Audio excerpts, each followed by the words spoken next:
Écoutez, merci à tous. Donc bonjour, bienvenue, soyez les bienvenus. Donc moi je suis Antoine Courrier-Bossan, le responsable commercial pour la France de l'éditeur Panaya. On va partager ensemble quelques pratiques lors de ce webinaire afin de capitaliser sur l'évolution de votre système SAP tout en limitant l'impact sur les métiers. Alors, je vais passer. Voilà. Donc on est ravis de co-organiser cet événement en fait avec notre partenaire, la société Augusta Reeves.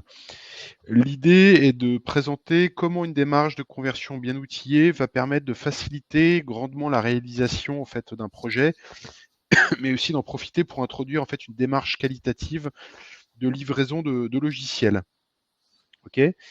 Donc Augusta Reeves, avec qui nous comptabilisons déjà plusieurs projets réalisés ensemble, va illustrer en fait nos propos avec sa connaissance du marché, son expertise sur ce type de projet. Et je vais d'ailleurs laisser en fait mes collègues se présenter. Bonjour à tous, donc Arnaud François, je suis consultant avant-vente pour Panaya. Je vais prendre la main. Donc, bonjour à tous, Lionel Arzur, je suis directeur associé en charge des opérations chez Augusta Reeves. Et donc, j'ai travaillé étroitement avec Arnaud et Antoine sur plusieurs dossiers et plusieurs conversions. Et ce qu'on devrait faire du coup dans ce webinaire, c'est partager un petit peu les fonctionnalités, les outils qu'on peut utiliser, surtout partager des retours d'expérience sur la façon dont nous avons pu utiliser ces outils dans le cadre d'une conversion. Donc, je vais enchaîner.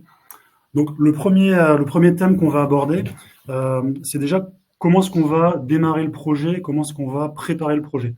Donc, pour ce faire, on va utiliser un outil, une fonctionnalité de Panaya qui va nous permettre de faire une photographie de votre système d'information.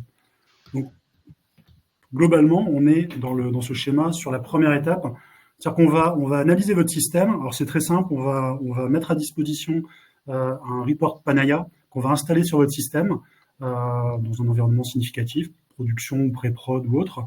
Donc, un environnement qui nous permet d'analyser les outils et les objets techniques. Ce que va faire le report, ce qui va tourner, il va récupérer un certain nombre d'informations et ces informations-là, on va pouvoir les analyser. Donc, globalement, cette étape, elle va durer quelques jours. Alors, c'est même plutôt plus rapide en général, mais ce qu'on indique aux clients en général, c'est que ça dure 2 à 3 jours. Et l'objectif, c'est vraiment de prendre une photographie de votre système et de prendre une photographie surtout des éléments techniques qu'on a dans votre système. Donc moi, je vais vous détailler cette partie-là et je laisserai ensuite effectivement Antoine et Arnaud vous détailler comment est-ce qu'on peut utiliser cette photographie à bon escient et comment est-ce qu'on peut dérouler les prochaines étapes du projet. Donc là, le premier focus, c'est vraiment sur l'analyse du système. Et nous, on part d'un principe côté Augusta Reeves et c'est relayé par Panaya, c'est qu'on a plusieurs façons de faire une conversion. On peut faire une conversion où on remet tout à plat. Donc là, on est plutôt sur du greenfield. C'est un autre projet. C'est un projet qui impacte beaucoup de métiers. C'est un projet qui est beaucoup plus long, beaucoup plus cher. Donc, c'est pas l'objet du webinaire d'aujourd'hui. On peut faire une conversion ASIS qui finalement se révèle être très technique. En gros, on prend votre ECC, on le transforme en S4, on n'apporte pas de plus-value, on s'assure juste que la pérennité du système est correcte d'un point de vue technique. C'est une approche qui est une approche très répandue. Nous, ce qu'on propose, c'est de se servir de Panaya pour aller un peu plus loin. Et donc, grâce à l'étape que j'ai citée juste avant, qui est l'analyse du système, on va pouvoir très rapidement, donc en quelques heures, quelques jours, analyser les éléments techniques du système, les BAPI, les IDOC, les interfaces, les reporting, etc. Et sur la base de cette analyse, on va être capable de monter des stratégies pour nettoyer votre système. Pour nettoyer votre système, on va savoir ce qui est utilisé, quelle volumétrie, ce qui est recommandé de nettoyer par Panaya. Et on peut également appliquer une stratégie de retour au standard. Vous avez peut-être des systèmes ECC qui sont anciens ou qui ont vécu plusieurs événements, des rachats, des fusions, des évolutions, des déploiements, pas forcément toujours contrôlés, pas toujours forcément bien faits, dans une logique bonne pratique. Et donc, ce que va nous permettre de faire Panaya, là, sur la base de la photographie, c'est qu'on va pouvoir identifier ces copies de standard ou ces adaptations et définir avec vous une stratégie de retour au standard pour être dans une ligne plus pérenne et plus best practice liée à S4. Donc ça, Panaya va nous permettre d'analyser les objets techniques et de développer ce type de stratégie. On peut aller un peu plus loin, donc c'est pas l'objet du webinaire, on en a fait d'autres dans d'autres instances côté Augusta Reeves. Si vraiment on veut aller plus loin, sans pour autant revoir tout le système. On peut également utiliser notre package Hot2S4 qu'on a développé côté Augusta Reeves et qui permet de développer des quick wins ou des axes de progrès métier sans pour autant faire un greenfield. Voilà. Donc ça, si certains d'entre vous sont intéressés, il ne faut pas hésiter à nous contacter. Il y a déjà un webinaire qui a eu lieu sur ce sujet-là. Donc l'objectif, en tout cas, c'est sur la base de la fonctionnalité Panaya, c'est de pérenniser votre système en l'améliorant et pas juste de faire une conversion technique ASIS qui finalement n'apporte pas grand-chose au métier, mais qui les oblige quand même à tester de fond en comble le système. Donc ça nous permet de rentrer dans une trajectoire plus de quick win et de limitation de risque pour les montées de version futures. Parce qu'un projet de conversion, c'est aussi une façon de rendre votre système plus viable et plus facile à évoluer et de réduire des coûts de maintenance. Donc si vous faites une conversion ASIS, vous n'aurez pas forcément ce gain. Donc, nous, c'est ce qu'on vous propose de mettre en place.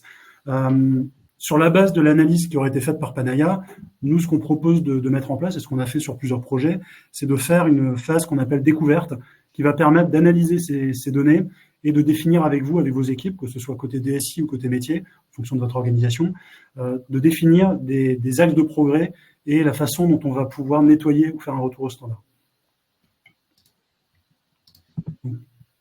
Là, je vous montre globalement, je ne vais pas vous détailler tous les graphiques. Typiquement, c'est ce type d'information que Panaya est capable de nous donner sur la base de l'analyse de votre système. Donc, l'analyse Panaya ne va pas analyser les données, ça c'est important, elle va analyser les objets techniques, les programmes, des interfaces, des technologies, etc. Sur cette base-là, on va être capable de faire un benchmark de l'ERP. Ce sont les histogrammes qu'on voit tout en haut. Là, typiquement, sur ce client-là, on est capable de voir le nombre de points d'entrée spécifiques qui sont faits dans l'utilisation du système par les métiers. On peut voir également un benchmark sur le type de HP que vous avez. On peut voir un benchmark sur le nombre de spécifiques que vous avez. Donc ça, c'est intéressant parce que Panaya est utilisé par de nombreuses sociétés. Il y a beaucoup d'analyses de ce type-là qui ont été faites. Donc on est capable d'analyser, de comparer par rapport à ce qui se fait dans votre domaine ou dans d'autres systèmes du marché. Donc ça vous donne un premier niveau d'analyse. Si on vole un petit peu plus bas, c'est ce qui va nous servir derrière pour faire notre phase découverte, on est capable d'avoir, c'est l'histogramme qu'on voit en bas à gauche, on est capable d'avoir une répartition des objets techniques présents dans votre système. Donc là, on voit des reports, des interfaces, des queries, des IDOC, etc.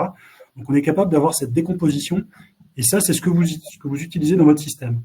Et Panaya nous indique, sur la base des données de SAP, nous indique ce qui est utilisé, moyennement utilisé ou pas du tout utilisé. Et ça, clairement, ça va nous donner des vrais axes pour faire du nettoyage ou pour analyser les points de risque dans la conversion. Un point qui est très intéressant aussi, qui peut être utile, c'est qu'on est capable, grâce à Panaya et l'analyse qui est faite, d'avoir une cartographie de votre système. C'est ce qu'on voit en bas à droite. Donc, voilà, c'est un petit peu petit, c'est peut-être pas très parlant, c'est une cartographie, c'est toujours un petit peu compliqué à représenter. Mais globalement, dans l'analyse Panaya, on est capable d'avoir les systèmes interfacés avec votre ECC et d'avoir les points d'intégration avec les différents flux qui vont être mis en place. Donc ça peut nous permettre aussi d'optimiser la partie conversion et peut-être d'améliorer ou de rationaliser certains flux. Donc si je répète, c'est les points marquants. Ce qui est important, c'est qu'avec cette analyse qui dure vraiment très peu de temps, on est capable de comparer avec d'autres systèmes de vos clients, c'est souvent une demande que vous avez, de faire une synthèse précise des spécifiques et de leur utilisation, qui va servir de base à une optimisation, et d'avoir une cartographie des interfaces. Il y a plein d'autres choses qu'on peut avoir, je vous ai donné les indicateurs principaux, mais voilà. En tout cas, ça nous sert vraiment de base pour faire cette analyse. Une fois qu'on a ces données, c'est bien, on a des données, maintenant il faut savoir ce qu'on va en faire. Donc sur la base de ces statistiques qui ont été mises à disposition et auxquelles vous avez accès, vous avez un portail, vous pouvez y accéder et analyser également, nous on va mettre en place une phase de découverte. Cette phase de découverte, elle va nous permettre d'analyser les types d'objets techniques, d'adapter la meilleure stratégie et de faire des estimations et de recommandations projet. Ce qui est important, c'est que cette phase découverte, on peut la faire en début de projet, pendant le projet, voire même avant le projet. Donc ça, c'est un point important. Si jamais vous avez un projet d'upgrade qui est prévu pendant plusieurs mois, voire l'année prochaine, on est capable de faire cette découverte très rapidement et d'anticiper des points. Par exemple, si on voit qu'il y a beaucoup de nettoyage à faire, on peut même dès à présent le faire dans le CC, si vous avez besoin. Donc ça, c'est un point qui est important, ça vous permet de préparer cette conversion et d'anticiper potentiellement les écueils qu'on pourrait rencontrer. Ensuite, en termes de stratégie, on peut en faire beaucoup, mais nous, ce qu'on fait, c'est plutôt un découpage en 4 stratégies. Première stratégie, on supprime. Par exemple, on a des clients, ce que j'ai indiqué en bas, on a pu nettoyer 70% des spécifiques parce qu'ils avaient beaucoup de reports ou de queries qui étaient vraiment très datés, plus utilisés, mais qui polluaient le système, qui polluaient les montées de version et qui polluaient aussi parfois la maintenance. Donc ça, on applique une stratégie de suppression, on est capable de la déterminer. On peut faire une stratégie de retour au standard. Donc là, Arnaud vous montrera un petit peu plus concrètement les éléments que Panaya nous fournit. On est capable d'identifier quels sont les objets qui ont été copiés du standard, quel est leur niveau de copie par rapport au standard et quelles sont les pistes pour revenir à du standard, ECC ou S4. Ensuite, on peut faire de l'amélioration. Donc là, on a des recommandations qui peuvent être émises par Panaya. Par exemple, une nouvelle tuile qui existe qui peut permettre d'améliorer l'objet technique qui a été développé ou qui a été mis en place. Donc ça, on peut définir une stratégie d'amélioration. Et la dernière stratégie, c'est la conversion ISO, c'est-à-dire qu'il y a un certain nombre de spécifiques, notamment peut-être des interfaces. Vous n'avez pas vocation à les toucher, puisque voilà, c'est sensible, ça fonctionne bien, il n'y a pas de risque. On va les convertir, on va appliquer, pour ceux qui sont familiers, on va appliquer les logiques d'ATC qui vont nous permettre de mettre en place une correction, un correctif, une adaptation pour que ce soit compatible avec S4. Une fois qu'on a déterminé ces stratégies avec vous, donc on aura une grande liste de spécifiques avec des stratégies, on va faire des estimations et des recommandations. Nous, globalement, ce qu'on préconise, c'est d'organiser en 3 vagues. Une première vague pendant le projet, c'est-à-dire vraiment ce qui est important, structurant ou sensible, on va le faire dans la première vague du projet. Comme ça, on va pouvoir les faire tester dans le cadre de la conversion et tout de suite apporter une plus-value d'un point de vue IT ou même d'un point de vue métier dans certains cas. Et ensuite, ce qu'on n'a pas envie de faire dans le cadre du projet parce que c'est trop risqué, parce qu'on n'a pas le temps, parce que c'est trop impactant, on va le faire dans une vague 2, donc un lot 2 du projet, voire même dans une vague 3 de TMA. Sachant que cette vague 3, elle peut être post-projet, voire même avant le projet. Comme je le disais tout à l'heure, on peut anticiper cette phase de découverte avant le projet de conversion, pour nettoyer le système en amont. Donc concrètement, ça fait beaucoup de théorie, mais concrètement dans les faits, on a des projets, on a pu nettoyer jusqu'à 70% des spécifiques, parce qu'il y a beaucoup de choses qui n'étaient pas utilisées, revenir au standard sur des dizaines de développements complexes qui polluaient la maintenance et qui polluaient les montées de version, les upgrades. Et un point qui est très important, c'est qu'on est capable de lisser l'effort avec vos équipes. C'est-à-dire que pour revenir à du standard, on peut nous le faire côté Augustarius, côté intégrateur, mais on peut également le faire par vos équipes en les drivant. Donc ça, c'est un point important. Si vous voulez le traiter en flux continu par votre dispositif TMA, avec votre centre de compétences, ou limiter l'impact sur le coût de projet, on est capable d'intégrer vos équipes pour le traiter avec nous. Donc ça, c'est un point important, parce que ça vous permet d'avoir le contrôle complet sur votre projet, sur la façon dont vous voulez le mener. Donc, voilà pour la partie vraiment d'analyse et de photographie du SI. Maintenant, je ne sais pas s'il y a des questions, sinon on ouvrira les questions de toute façon en fin de session. Je vais laisser la main à Arnaud qui va vous détailler la partie optimisation et toute l'utilisation concrètement dans le projet de conversion. Merci. Oui, j'ai pas l'impression qu'il y ait de questions pour l'instant. N'hésitez pas surtout à taper vos questions. Je vais rentrer dans la première partie d'optimisation sur donc la réalisation du projet de conversion. Donc, on a vu la première phase d'analyse initiale. Maintenant, on va passer à la deuxième partie ici. Donc, je reprends le graphique que Léna vous a montré. Voilà, à partir de cette analyse, on va en même temps créer un plan projet complet. Donc, que ce soit un projet de conversion S/4HANA, projet d'upgrade ou de projet de retour au standard aussi. Déterminer ce qu'il faut corriger, ce qu'il faut tester. Et donc, Panaya va réaliser un plan de correction, un plan de test qu'on va pouvoir optimiser, faire le cadrage dans Panaya. On va aussi pouvoir faire l'exécution du projet. Je vais vous montrer un exemple. Et donc, à la fin, le but du jeu, c'est bien sûr que votre projet soit réalisé. C'est surtout qu'on minimise les anomalies et que sa mise en production soit la plus parfaite possible, notamment si vous regardez la page précédente de Lionel avec l'analyse des interfaces des connexions. Donc, l'idée, c'est de aussi faire que ce système soit parfaitement intégré dans son environnement. Et bien sûr, aussi l'effet parallèle, ça va être qu'on va permettre de réduire les efforts et donc réduire les coûts sur ce genre de projet. Petite comparaison ici entre un projet technique d'upgrade traditionnelle versus ce qu'on peut faire avec Panaya. Donc, traditionnellement, quand on a un upgrade, une montée de version, ou ici une conversion S4HANA, on va cartographier le système, on va regarder ce qu'on a, on va déterminer donc l'ampleur du système, on va déterminer aussi les tests fonctionnels à réaliser. Ensuite, on arrive au troisième graphe qui va faire un test initial. Donc, j'upgrade ma machine, je fais un test initial, je regarde ce qui marche pas. Je fais mes corrections. Une fois que j'ai corrigé, je fais mes tests pour regarder si ce que j'ai corrigé fonctionne. Et parfois, même souvent, ça ne fonctionne pas très bien, il y a des effets de bord, etc. Donc, on revient, d'où la flèche rouge dans les deux sens, on revient sur les corrections, on corrige un autre petit bout, on refait des tests et on peut rester bloqué assez longtemps ici. Et une fois que c'est terminé, partir sur la partie test d'intégration et UAT, qui sont les tests un peu plus fonctionnels. Ça, c'est le projet traditionnel. Avec Panaya, on va réduire énormément tous ces aspects-là, puisque la première partie, la cartographie, l'analyse, elle est faite automatiquement, c'est ce dont Lionel a parlé. Donc, notre SLA Panaya, c'est 48 heures, mais généralement en moins de 12 heures, c'est réalisé. Donc cette cartographie est faite de manière automatique. Définition des tests fonctionnels, c'est la partie outils de testing dont Antoine va parler un petit peu plus tard. Donc dans Panaya, on a des moyens très simples et rapides pour justement définir les tests fonctionnels, notamment l'import des tests existants ou encore l'utilisation de templates ou de recording automatique. Partie test initial. Donc, le test initial, c'était tester pour regarder ce qui fonctionne, ce qui ne fonctionne pas. Et bien là, ici, cette phase-là est inutile puisque Panaya, automatiquement, a détecté l'ensemble des impacts et détecté ce qui ne va pas fonctionner. Donc, on va pouvoir passer directement à la partie correction, travailler sur les corrections. Et une fois que les corrections sont terminées, on a des systèmes de workflow automatiques. Et donc, une fois que Panaya détecte qu'il n'y a plus d'impact pour votre code, automatiquement, on va pouvoir activer le test et automatiquement, les testeurs vont recevoir la notification comme quoi ils peuvent passer sur la partie test. Test unitaire, test d'intégration ensuite et accélération jusqu'aux UAT. Donc, toute cette phase-là ont été réduites aussi puisque avec Panaya, on va accélérer les phases de test. Ce sera la partie un petit peu après. Concrètement, comment ça se présente? Ici, vous voyez une vue, c'est une vue technique. Bien souvent, Lionel pourra partager, mais on va travailler par module, peut-être pour découper le projet, travailler avec les phases que l'on peut faire avant le projet.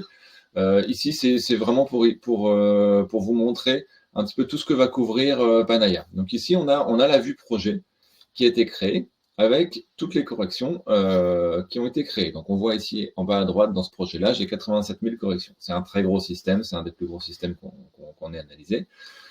On a à gauche les différentes catégories donc, pour couvrir les corrections. Donc, les modifications, vous avez le SPAU. Donc, typiquement, vous avez cette info avant de démarrer le projet. Vous connaissez la charge qu'il va avoir à faire. Les impacts sur les rôles et les autorisations. Les impacts sur la conversion de passage de la base de données ANA, donc aussi bien sur la ligne migration que la partie aussi performance. Ce qui est intéressant, c'est que toutes ces corrections sont liées entre elles. Donc, ça veut dire que vous allez avoir des corrections à faire sur le code et vous allez en même temps, Panaya va vous dire « Ah, il y a aussi sur ce programme-là une correction, une amélioration sur les performances qui est possible. » Donc, ça veut dire que on va pouvoir encore optimiser le projet en mutualisant et en se disant « Ah, ok, ce programme-là, il est important pour moi. J'ai une amélioration des performances possible, donc je vais le faire. Donc, je vais améliorer aussi la qualité de mon code en sortie de projet. » Donc, partie migration, partie custom code aussi qui est toujours très importante. On voit en haut aussi des transactions supprimées qui peuvent représenter à elles seules un projet à part entière. Donc ici vraiment, l'objectif, c'est de déterminer les impacts directs sur les processus, donc des transactions qui sont obsolètes, des transactions qui sont supprimées et qui sont utilisées pour déterminer le projet. Ces corrections-là, on a différentes manières de les traiter. La première manière, c'est de les traiter de manière automatique. Donc, la plupart du temps, sur le custom code et sur les bases de données ANA, on va être capable de traiter les corrections de manière automatique. Donc là, on a un gros accélérateur, un gros gain de temps. Maintenant, il restera forcément toujours des corrections à réaliser. Et ici, on va pouvoir faire dans la phase de cadrage du projet et de réalisation, une optimisation. En fait, vous voyez ici, dans toutes les corrections qui sont listées ici, vous voyez 3 colonnes qui correspondent aux 3 niveaux de priorité. Élevé, moyen, bas. En gros, tout ce qui est élevé et moyen, ce sont des choses qu'il va falloir regarder, corriger, parce que l'impact sur le code est direct. Donc ici, on a un certain nombre de corrections. On a le niveau bas qui correspond à du code qui n'est pas impacté. Donc, ça veut dire que votre système fonctionnera sans avoir à traiter ces corrections. Donc, vous allez les revoir, mais on va surtout pouvoir les mettre de côté. Donc, ici le message que je vais faire passer, c'est qu'en un coup d'œil, je vais retirer à peu près 24 000 corrections. Et donc, concentrons-nous sur la partie élevé-moyen. Vous voyez aussi en haut à gauche, juste en dessous du titre, un menu. Alors, c'est un menu déroulant avec les niveaux d'usage. En fait, on analyse aussi les usages qui sont faits de ce code. Donc, c'est-à-dire que j'ai peut-être, par exemple, sur le custom code ici, j'en ai 8800 qui sont dans la partie élevée, donc qui ne fonctionnent plus du tout dans S4HANA. Mais si certains de ces programmes sont jamais utilisés par personne, eh bien, c'est pas ce qu'on va corriger en priorité. Donc, dans les usages, on va pouvoir sélectionner ce qui est utilisé, mettre de côté ce qui n'est pas utilisé, et avoir le périmètre réel, le cadrage réel du projet impacté dans votre contexte. Donc ça, je fais une petite pause ici. C'est quelque chose, Antoine en reparlera aussi à la fin, mais c'est quelque chose qu'on aime bien faire en phase d'avant-vente. Donc on peut réaliser cette analyse gracieusement pour justement permettre de vous montrer Panaya dans votre contexte et regarder un petit peu ce que ça donnerait le projet, tout simplement. Donc ici, j'ai réalisé cette analyse. Donc j'ai une vision avant même de démarrer le projet, avant même de démarrer une sandbox. J'ai la vision sur quelle va être la hauteur de la marche, qu'est-ce que je vais devoir faire. On fait la même chose aussi sur le plan de test. Donc exactement la même chose. J'ai pas mis d'écran parce que c'est la même philosophie, avec tous les tests unitaires que Panaya va créer automatiquement. Et classifier avec élevé, moyen, bas et les niveaux d'usage pour aussi optimiser le plan test. Par rapport au thème du webinaire, c'est typiquement le genre d'information hyper intéressante puisqu'on va construire pendant votre projet d'upgrade, on va construire un catalogue de tests. Panaya va construire automatiquement des tests techniques. Vous allez créer des tests fonctionnels qu'on va dérouler, qu'on va optimiser, qu'on va même créer si c'est une conversion S4, on va avoir des nouveaux process. Et donc ça va faire un plan de test qui sera créé et sur lequel vous allez pouvoir capitaliser pour le réexécuter pour les projets suivants. Maintenant, on a fini la phase de préparation, on réalise le projet. Là aussi, on va pouvoir accélérer sur la phase de réalisation du projet avec la réalisation des corrections. Donc ici, j'ai un exemple de correction de Panaya. C'est une copie d'un programme standard qui est, on ne voit pas très bien ici, c'est un peu flou, mais qui a l'air d'être à 90% similaire au programme SAP. Donc ça veut dire que j'ai fait une copie à un moment donné pour un besoin propre. Malheureusement, la version de SAP évolue et pas ma version forcément qui est un programme de spécifique. Donc là, on va pouvoir affecter cette tâche de correction à un développeur qui va recevoir sa notification, qui va pouvoir se connecter sur Panaya, regarder ce qu'il faut faire avec la case To Do. Donc à chaque fois, pour chaque type de correction, on a des actions différentes à faire. On va pouvoir aussi comparer le code, comparer avec le code SAP, pouvoir éventuellement, comme Lionel le disait tout à l'heure, revenir au standard pour du coup ne plus avoir cette copie et ce travail à faire à chaque fois. Et ensuite, on a la partie correction. Juste avant de passer sur la partie correction, si vous regardez les petits bandes audio, vous voyez les corrections, la ligne avec les corrections associées. Donc, c'est-à-dire que ici, si je travaille sur ce programme-là, je vais avoir d'autres corrections que je vais pouvoir réaliser. Et aussi un onglet de test. Donc, Panaya, voilà, on va voir les tests que Panaya a créés ou alliés directement à cette correction pour valider que la correction fonctionne bien une fois que Panaya, lui, a détecté qu'il n'y avait plus d'impact. Comme je vous disais, on a aussi la possibilité, dans de nombreux cas pour le custom code et la correction ANA, de faire de la rémédiation de code automatique. Donc là, c'est encore un accélérateur supplémentaire qui va permettre de libérer aussi des tâches sur les différentes activités techniques. Et donc, Panaya va ici vous proposer directement une suggestion de correction que vous allez pouvoir copier-coller dans votre dev, ou alors directement avec un petit bouton, le bouton en bas qui est grisé, soumettre les modifications. Je vais pouvoir sélectionner soit une seule ou en masse toutes mes corrections et directement, juste au moyen d'une extension dans mon navigateur, pousser un transport préconfiguré avec toutes les corrections. Donc ça, c'est pour la partie réalisation du projet dans lequel donc, je prépare ma conversion, j'optimise mon plan de correction, mon plan de test, et je réalise mon projet. Lionel, peut-être un petit retour d'expérience juste avant que je repasse la main à Antoine sur justement l'interaction, l'optimisation qu'on peut avoir avec entre vous intégrateurs et aussi clients.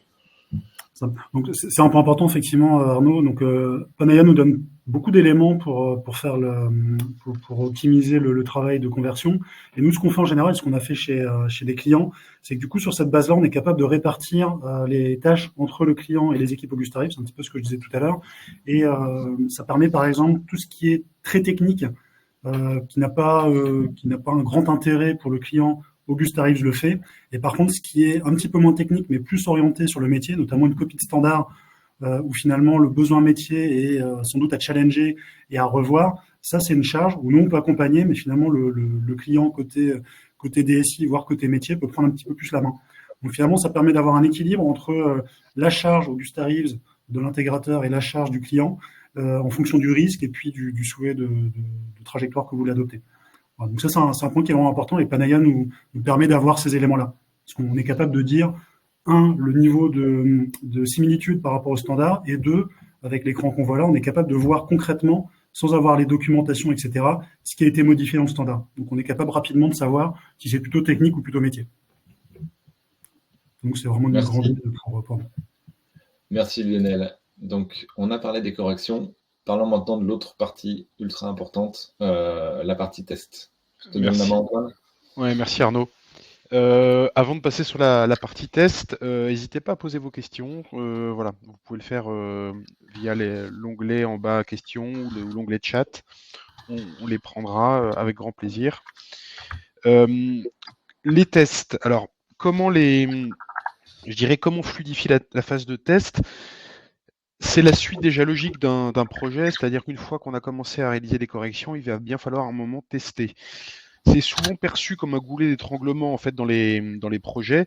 La période de test est le moment en fait où les métiers et les équipes IT doivent collaborer étroitement pour faire en fait des changements, apporter un succès. Les métiers sont très sollicités dans leurs fonctions et vont en fait devoir absorber souvent une charge de travail supplémentaire. Et on va voir ensemble qu'en fait disposer d'un outil, du bon outil, va s'avérer en fait stratégique.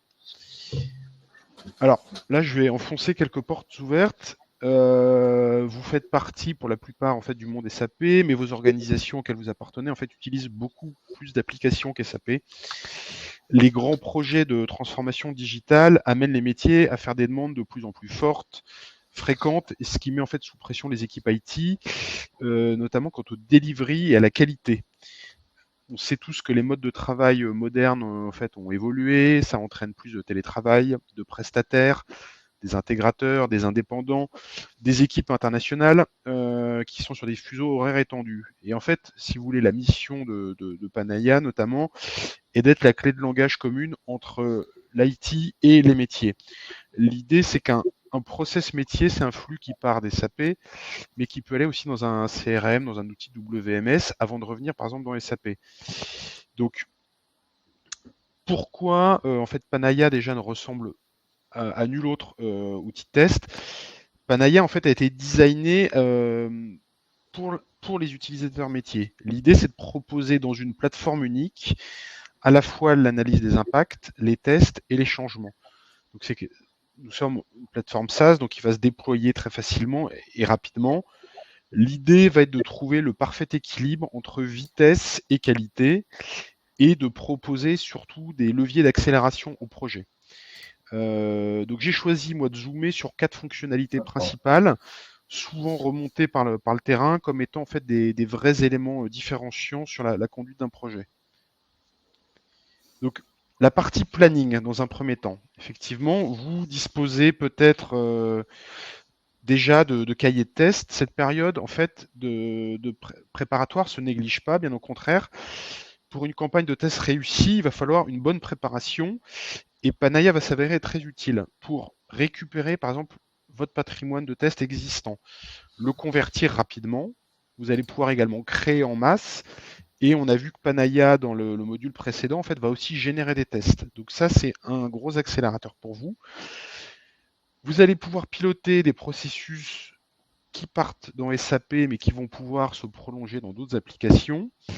Et surtout, affecter les testeurs. Donc vous allez pouvoir, en fait, ça, c'est cette phase-là qui est très importante, qui va être un peu la clé de réussite en fait, de votre campagne de recettes, c'est de bien préparer ça et d'avoir tout ce niveau de granularité que l'outil propose. Une fois que la campagne est prête, en fait, on va l'exécuter. Donc, les testeurs se verront notifier en fait simplement par email que des tests les attendent. En se connectant en fait simplement sur la plateforme, ils retrouveront en fait une to-do list de tests à exécuter.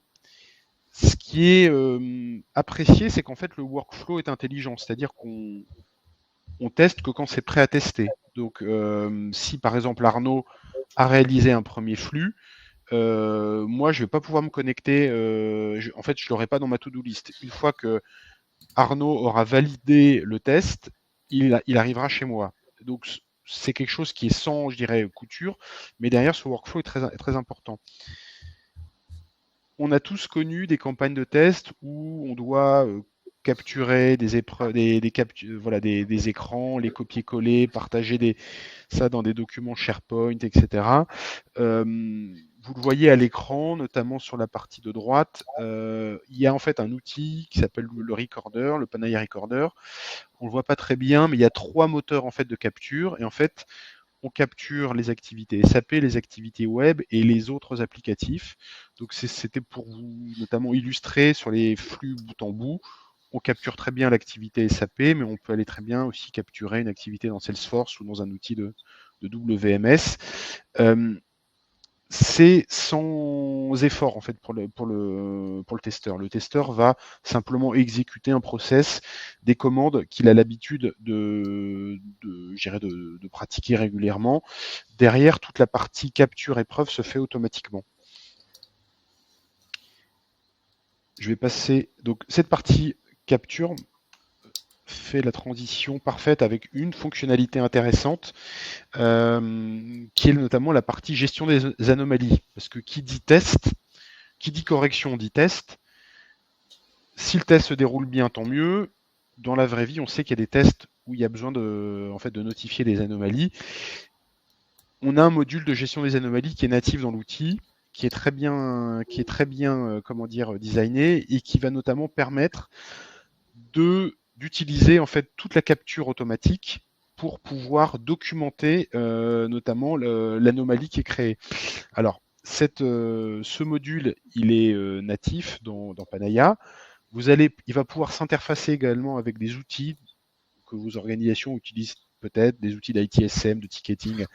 Donc l'idée, vous allez pouvoir notifier en fait une anomalie via Panaya, elle va se dupliquer automatiquement dans un outil de type par exemple Jira. L'idée, c'est vraiment de permettre aux développeurs de reconstituer l'anomalie sans savoir à rappeler forcément la personne, grâce notamment à la documentation automatique qui se fait lors de la création de l'anomalie. Ça, c'est une fonctionnalité qui est très appréciée et qui va permettre notamment dans la 4e fonctionnalité que je voulais vous montrer, qui est la fonctionnalité plus de pilotage et de monitoring, d'avoir, je dirais, une vue panoramique et de pouvoir se focaliser sur le nombre de tests, le nombre d'anomalies ouvertes, le nombre d'anomalies résolues, etc., etc. C'est un outil de test, Panaya, c'est aussi un outil de gestion de projet assez puissant. Vous allez pouvoir, vous n'êtes pas limité déjà dans le nombre de projets à réaliser, donc vous allez pouvoir avoir un projet de montée de version SAP, vous allez pouvoir avoir un projet RH, un projet logistique, etc. Avec la gestion des droits, ce sont des projets qui sont complètement étanches, donc un utilisateur n'aura pas forcément accès aux autres projets. Vous allez pouvoir avoir des vues qui sont proposées et personnalisables. On en voit quelques-unes à l'écran, mais qui vont permettre en fait de piloter et de suivre les principaux indicateurs de performance de votre projet. Ok ?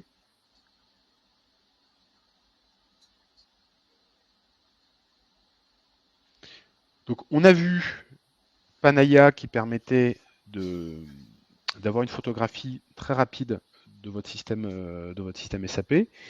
Panaya qui va pouvoir corriger et aider à la conversion en corrigeant du code, en générant des tests. On a vu juste avant la partie exécution des tests. Maintenant, une fois que le projet est réalisé, délivré, j'ai envie de vous dire, qu'est-ce que vous disposez d'un répertoire de tests qui est parfaitement documenté, ordonné.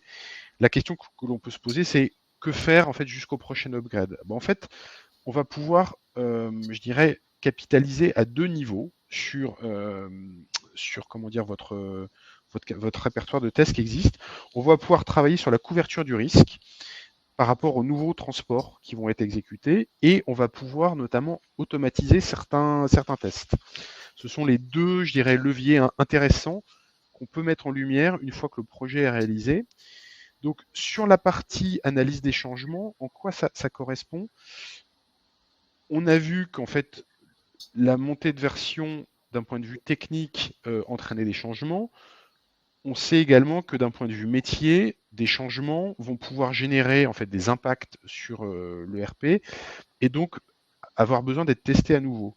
Donc via un add-on qui s'appelle Change Analysis, l'idée va être de croiser les nouveaux ordres de transport à passer en production avec le répertoire de tests existant. La clé d'analyse qu'on va utiliser en fait sera la transaction et ça va permettre de pouvoir vérifier notamment le pourcentage de couverture du risque. Donc, comme vous le voyez à l'écran, l'outil Panaya a tourné et a identifié 74% de couverture par des tests existants du nouvel ordre de transport. Et en fait, sur la gauche, vous allez voir des suggestions. Des suggestions vont être d'optimiser en fait cette couverture en allant chercher 58 autres tests pertinents qui existent déjà dans le répertoire de tests. On va pouvoir générer automatiquement 63 tests et on a surtout 31 tests qui sont là par défaut mais qui ne devraient pas l'être. Donc on va pouvoir les éliminer de la campagne. L'idée vraiment est d'optimiser l'effort lié à cette nouvelle fonctionnalité. Okay ? Arnaud, je vais te passer la main sur la deuxième, je dirais, le deuxième accélérateur qu'on peut mettre en avant, une fois effectivement un projet passé, comment capitaliser autour des tests.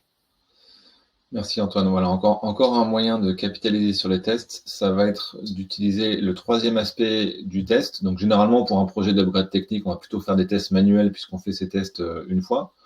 Par contre, à partir du moment où on construit, notamment dans une cas de conversion S4, on construit des process métiers un peu critiques on va vouloir les rejouer de manière régulière, notamment pour faire des tests de non-régression lors du cycle de vie de l'ERP, donc pour les releases, pour les changements que l'on fait.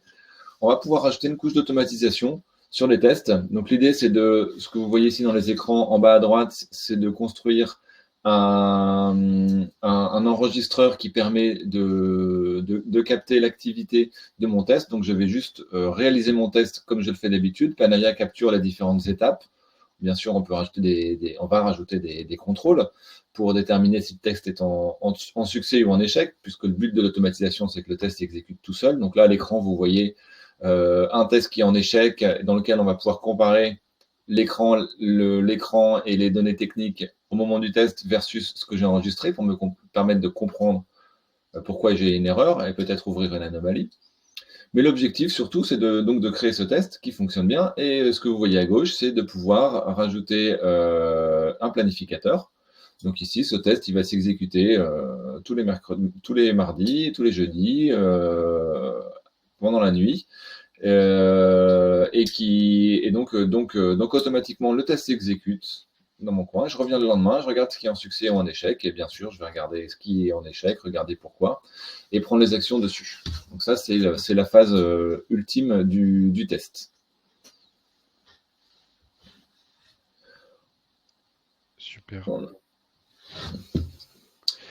On arrive ici du coup sur un petit peu l'overview global du test, de l'optimisation des tests, avec en haut la partie, on va dire, gestion, suivi des tests, avec les workflows, les notifications, l'exécution des tests, la documentation. Donc capitaliser sur tes tests, capitaliser sur son catalogue de tests pour pouvoir le réutiliser pour différents projets par exemple, exécuter les tests de manière manuelle, exécuter les tests de manière automatique, concevoir les tests aussi très simplement avec du comme c'est écrit, sans code. Et en bas à gauche, rajouter la partie d'analyse des impacts pour encore une fois optimiser les tests en ne testant que ce qui est impacté, et surtout en validant bien que l'on ne va pas oublier des impacts lors des différentes campagnes de tests. Donc on va sécuriser les releases pour éviter justement tout effet de bord dans lequel on va avoir des régressions lors de la mise en production.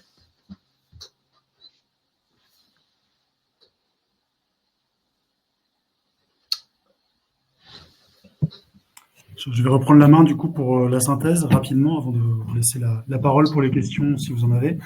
Donc globalement, nous, ce qu'on a vraiment voulu vous montrer avec ce webinaire, c'est comment Panaya, avec les différentes fonctionnalités qui ont été présentées, comment Panaya peut vous aider à améliorer votre projet de conversion. Donc nous, les axes principaux, je ne vais pas paraphraser ce qui est indiqué, hein, mais globalement, ce qui est important, nous, c'est que Panaya va nous permettre d'identifier rapidement des axes d'amélioration. Clairement, c'est la première étape. On va pouvoir, sans avoir à faire de rétro-engineering, d'analyser des centaines de documentations, on va pouvoir savoir les points sur lesquels on peut appuyer pour améliorer votre système. Clairement, ça va nous aider à diriger les efforts des consultants et du métier sur des tâches à valeur ajoutée. Aussi bien sur la partie correction, avec beaucoup d'automatisme, comme l'a montré Arnaud, mais aussi sur les tests. C'est-à-dire que moi, j'ai eu beaucoup de projets où finalement, l'effort du métier pendant les phases de test, pendant les phases du AT, était plus dans la compréhension de l'outil, dans les screenshots, dans les vidéos de preuves de test ou dans la création des tickets, que dans le test en lui-même. Et finalement, la conséquence directe, c'est que les tests n'avançaient pas suffisamment rapidement, il y avait une vraie lassitude du métier. Donc là, l'outil, il allège le métier de toute cette partie-là. Donc finalement, les testeurs, ils sont là pour tester. Et c'est ce qu'on leur demande. Ça leur fait gagner du temps, ça leur fait gagner du stress, et nous, ça nous permet de mieux suivre ce qui se passe pendant le projet. Ensuite, le troisième grand axe, c'est qu'on veut préparer l'avenir de votre système d'information, au sens large, pas uniquement SAP, mais au sens large. Donc l'objectif, c'est de soulager votre dette technique, pardon. C'est ce qu'on fait grâce à la photo du système et aux conversions et aux analyses automatiques. Et on cherche aussi à sécuriser vos prochains projets, en capitalisant bien sûr sur l'effort de test qui a été fait pendant la conversion, mais aussi en préparant les futurs projets d'upgrade, des gros upgrades ou des upgrades mineurs, vos projets de déploiement, vos projets d'évolution, tout en sécurisant votre système grâce à l'analyse des tests de non-régression, comme l'a montré Antoine sur la fin. Donc voilà, les gros points, c'est identifier les axes d'amélioration, mieux optimiser vos efforts pendant le projet et préparer l'avenir avec un système qui soit beaucoup plus propre et pérenne. Merci Lionel pour cette synthèse. Juste alors côté Panaya, nous ce qu'on a l'habitude en fait de faire, la démarche d'analyse d'impact, d'analyse du système en fait qui a été présentée, sachez juste que c'est une démarche qui est gracieuse et intégrée en fait dans notre effort de vente. Donc en fait, je vous invite, si vous avez un projet de version à venir très vite ou même à horizon plus lointain, d'anticiper cette phase-là, de vous rapprocher de nous. Ce sera avec plaisir en fait qu'on pourra réaliser une analyse de votre système prendre le temps en fait de vous restituer cette analyse. Voilà, donc ça c'est quelque chose qu'on peut vous proposer par la suite, de même qu'avoir une démonstration de l'outil de test. C'est des choses qui sont tout à fait possibles. Je vous propose maintenant de passer à la série de questions-réponses. Vous avez en bas du chat, en bas de votre écran, soit via le chat, via un onglet questions.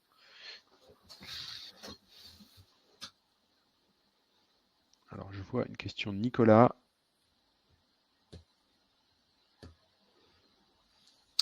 Est-ce que Panaya peut m'aider à reconsolider des systèmes installés sur des machines différentes dans un même système dans le cadre d'un passage à S4? Je vais répondre à la question. Oui, tout à fait. C'est quelque chose qu'on voit d'ailleurs assez souvent, de profiter d'un passage à S4 pour consolider, construire un corps modèle.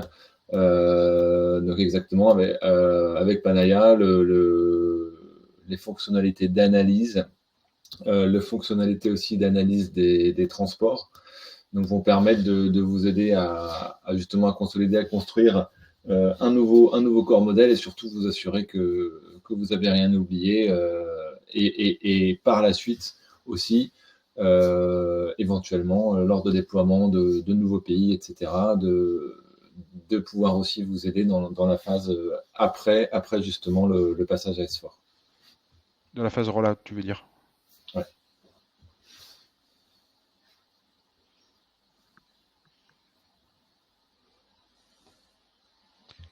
Alors moi, je vois une autre question. Je dispose déjà de différents jeux de test dans mon entreprise.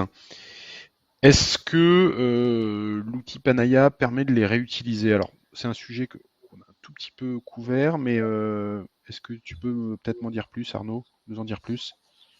Oui, alors si vous avez déjà des jeux de test ou des scénarios fonctionnels qui existent de manière plus générale, c'est une bonne nouvelle. Ça vous permettra de ne pas partir de zéro avec Panaya, puisqu'on a une fonctionnalité qui s'appelle Testbox, ce qui vous permet d'uploader, en fait, c'est juste un glisser-déposer, qui permet d'uploader les scénarios de test que vous auriez. Donc, que ce soit du Word, du Excel, du PDF, peu importe. Alors, c'est un service qui est inclus dans Panaya. Et l'idée, c'est qu'on va convertir vos tests dans votre format aux tests dans le format Panaya. Donc ça, c'est une des manières, en fait, une des choses qu'on va utiliser au démarrage de projet pour construire votre catalogue de tests initial. Donc, on va pouvoir utiliser cette test box et donc capitaliser sur ce que vous avez. On met aussi à disposition des templates pour, si vous voulez décrire en masse des nouveaux tests et du coup les importer instantanément dans Panaya, ou alors les décrire, les documenter, les enregistrer manuellement. Donc, plein de manières de faire. L'idée, c'est qu'on va ensemble construire un catalogue de tests qui va être un endroit dans lequel vous allez avoir la liste exhaustive de vos tests et que vous allez réutiliser, mettre à jour, consolider au fil de vos projets. Donc, dès qu'il y a un nouveau projet, on va les piocher dans le catalogue. Même des utilisateurs vont pouvoir aller rechercher les infos et les infos, les tests, pardon, qui veulent, et du coup les réutiliser pour leurs différents projets. Et donc, au fur et à mesure des projets, on va augmenter la couverture de tests. D'ailleurs, ça me fait penser, Antoine, tu pourrais peut-être nous parler un petit peu de l'aspect accompagnement aussi. Oui, tout à fait. Et effectivement, c'est quelque chose. C'est une des questions. En fait, il y a un service. En fait, Panaya, donc vous l'avez compris, est un éditeur de logiciel. Avec une licence Panaya, en fait, on vend un service d'accompagnement. Vous avez le droit, en fait, à un consultant, en fait, qui est une ressource dédiée du premier jour au dernier jour de la souscription. C'est quelqu'un qui va être intégré à la fois avec vos équipes et les équipes de l'intégrateur, qui va permettre notamment la formation des utilisateurs, la partie test, notamment le module de test, un testeur métier. C'est quelqu'un qui est formé, on parle d'un temps de formation qui va d'un quart d'heure à une demi-heure. Voilà. Donc ça, cette partie-là, formation est prise en compte. La partie récupération des tests, effectivement, dont Arnaud parlait, et géré notamment par le consultant qui est dédié. Donc, ce n'est pas quelqu'un qui réalise le projet à votre place, mais c'est quelqu'un qui va vous aider à adopter et à bien vous servir de la plateforme, à paramétrer notamment les tableaux de bord, se servir de ces tableaux de bord dans vos différents comités de pilotage, etc., etc.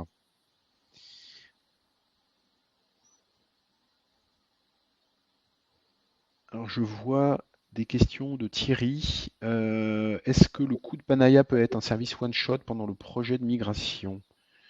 Vous avez, en fait, Thierry, vous avez deux choses. Vous avez l'analyse d'impact et le test. L'analyse d'impact qui a été présentée par Lionel et Arnaud, c'est un coût effectivement one-shot. Souvent, les clients profitent d'un projet de conversion pour introduire cette notion de test. Donc l'idée, c'est que le test, en fait, vous allez devoir beaucoup tester pendant le projet, mais l'idée, c'est quand même de le garder par la suite pour pouvoir capitaliser, optimiser. Donc, on a beaucoup de clients qui, par exemple, partent sur un test sur une période, par exemple, de 3 ans. Okay. La partie analyse d'impact qui a été vue, l'aide au projet, pour le coup, elle concerne que la première année, la période du projet. Donc oui, c'est un service, ça peut être un service one-shot.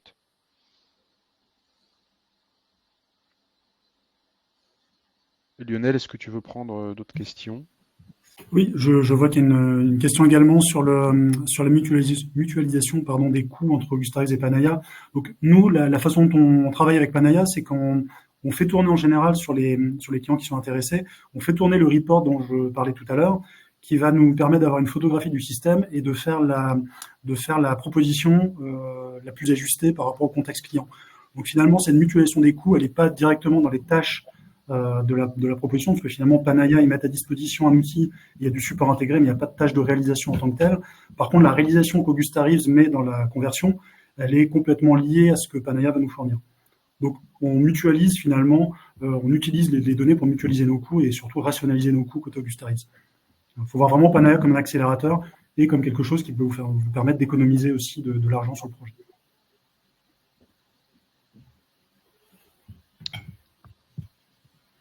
Parfait.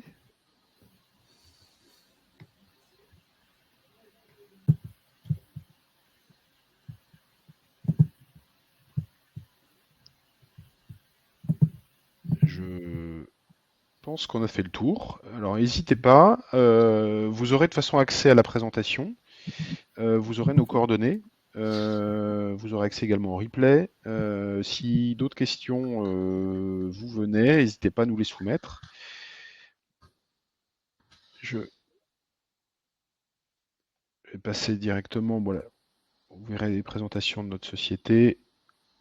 Hop, voilà nos adresses mail. Si vous souhaitiez prolonger en fait ces échanges, n'hésitez pas. On sera là effectivement pour répondre à vos questions ou effectuer des démonstrations un peu plus personnalisées. Je ne vois pas d'autres questions arriver. Je pense qu'on peut clôturer l'événement. Lionel, Arnaud, est-ce que c'est bon pour vous? C'est bon pour moi. Merci à tous en tout cas. Puis n'hésitez pas, comme disait Antoine tout à l'heure, à nous solliciter si vous voulez qu'on puisse mener avec Panaya une analyse du système et quelques échanges approfondis. Très bonne journée à tous. Au revoir. Merci. Merci, au revoir.